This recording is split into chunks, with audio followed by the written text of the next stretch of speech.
হিজাব পরার আইন বরাবর ছিল, সেই আইনটাকেই নতুনভাবে প্রণয়ন করা হয়েছে, যে আইনের মাধ্যমে 15 বছর পর্যন্ত কারাবাসের কথা বলা হয়েছে।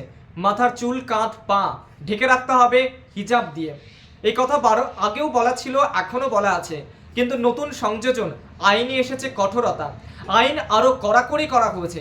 ইরানের মহিলাদেরকে কোণঠাসা করার যে চক্রান্ত করেছিল সে দেশের প্রশাসক, সেই প্রশাসককে শেষ পর্যন্ত পিছু হটতে হলো, বাধ্য হলো ইরান প্রশাসক পিছু হটতে। আইন অস্পষ্ট এবং সংস্কার প্রয়োজন, অবশেষে একথা স্বীকার করে নিল ইরানের প্রশাসন। তীব্র বিরোধিতা চলেছে। ইরানের মহিলারা রাজপথে নেমে কার্যত প্রতিবাদ করেছে, প্রতিরোধ করেছে, গর্জন করেছে। বিশ্বের সবথেকে বড় মানবাধিকার সংগঠন অ্যামনেস্টি ইন্টারন্যাশনাল তারাও তীব্র ধিক্কার জানিয়েছিল। নক্কারজনক ঘটনা এই আইন প্রণয়ন, এভাবেই বলেছিল, এভাবেই ব্যাখ্যা করেছিল। বিশ্বের বিভিন্ন প্রান্তের চাপ, সেই চাপের মুখে কার্যত নতস্বীকার হলো ইরান প্রশাসন। যে ধর্মগুরুরা যারা মনে করেছিল মহিলাদেরকে অন্তঃপুরবাসী করে নিজেদের দেশকে আরও এগিয়ে নিয়ে যাবে, তারা যে সম্পূর্ণ ভুল, সেটাই কার্যত যেন প্রমাণিত হলো। চারপাশের চাপ, মহিলাদের বাইরে বেরিয়ে এর বিরুদ্ধে মুখ খোলা, প্রতিবাদ, প্রতিরোধ। এবং সাম্প্রতিক সময়ের সবথেকে বড় উল্লেখযোগ্য যে বিষয়, তেহরানের একটি বিশ্ববিদ্যালয়ে এক তরুণী কার্যত অন্তর্বাস পরে তীব্র প্রতিবাদ জানিয়েছিল।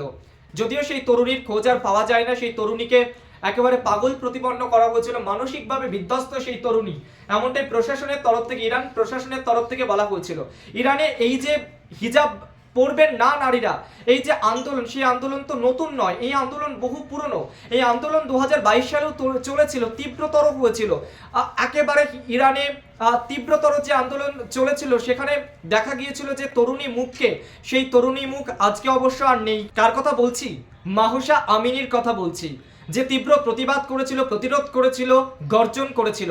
নীতি পুলিশের মাধ্যমে কার্যত তাকে গ্রেপ্তার করা হয়, তারপরে নারকীয় অত্যাচার চলে, শেষ পর্যন্ত মৃত্যু হয় এই মাহসা আমিনির। তিনি বেঁচে থাকলে হয়তো আন্দোলন তীব্রতর হতো, কিন্তু এখনকার নারীরা তারা ঘরবন্দি জীবন চান না।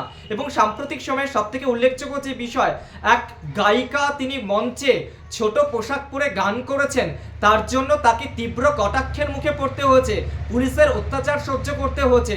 ধর্মগুরু, সমাজগুরু যারা রয়েছেন, তাদের নানান রকম চাপের মুখে পড়তে হয়েছে সেই গায়িকাকে। সব মিলিয়ে চারিদিকের চাপ, চারিদিকের তাপ, চারিদিকের গর্জন, চারিদিকের প্রতিবাদ, চারিদিকের প্রতিরোধে শেষ পর্যন্ত ইরান প্রশাসনকে পিছু হটতে হলো।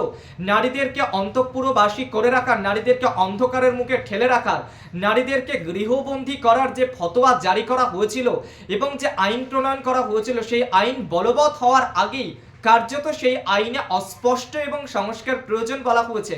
এবং পৃথিবীর প্রতি বারবার একই রকম অন্যায় অত্যাচার কোনো নারী যদি করেন, তার মৃত্যুদণ্ডের কথা বলা হয়েছিল, 15 বছর কারাবাসের কথা বলা হয়েছিল নতুন আইনে। যদি কোনো মহিলা, কোনো নারী, কোনো তরুণী যদি একেবারে ছোট পোশাক পরে ফেলেন বারংবার, তাহলে 15 বছর পর্যন্ত কারাবাস। এবং যে জরিমানার কথা বলা হয়েছিল, সেই জরিমানাও ছিল প্রচুর অঙ্কের, মানে সব থেকে বড় অঙ্কের ছিল সেই জরিমানা। সব মিলিয়ে ইরানের নারীরা প্রতিবাদ, প্রতিরোধ, গর্জন করেছিল, যা আজকে সফল। তারা কার্যত তাদের যে প্রতিবাদ, তাদের যে ধ্বনি, সেই ধ্বনির কাছে কার্যত পিছু হটল ইরান প্রশাসক। সবথেকে এই মুহূর্তে বড় খবর, কারণ 2024-এ এসে আর নারীদেরকে দমিয়ে রাখা, পিছিয়ে রাখা, হটিয়ে রাখা, গৃহবন্দী করে রাখা যায় না। ইরান প্রশাসক শেষ পর্যন্ত এটা হয়তো বা বুঝল, এমনটাই মনে করছে বিশ্বের অগ্রণী মানবাধিকার সংগঠন অ্যামনেস্টি ইন্টারন্যাশনাল। তারাও এই ঘটনাকে নক্কারজনক বলেছিল। সঙ্গে থাকুন, সাবস্ক্রাইব করুন আমাদের ইউটিউব চ্যানেল।